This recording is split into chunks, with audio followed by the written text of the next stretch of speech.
So it was a pretty hot year, and if you've got air conditioning running this time of year, or maybe heaters running in the colder time of year, then one of these Max TID double door draft stoppers are the way to go. I've used a lot of these, and a lot of them are way more bulky.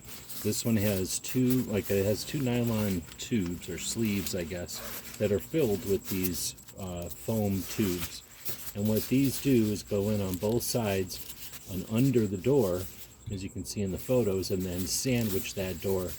Then gravity and just the structure of these foam tubes are going to stop drafts from going underneath that door. What's nice is then when you open the door, they're large enough to just move with the door.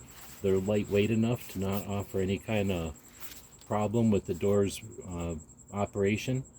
And since they come in a series of colors from black to brown to gray to white, you can get them to match the door, or you can get them to match the surface that the door is going to be moving over, and they'll be real subtle.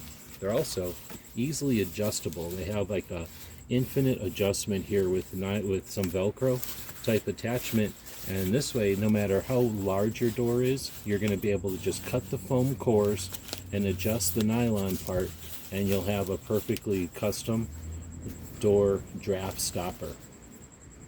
Lightweight, effective, and efficient. Great for both air conditioning and heating situations. Hope this helps.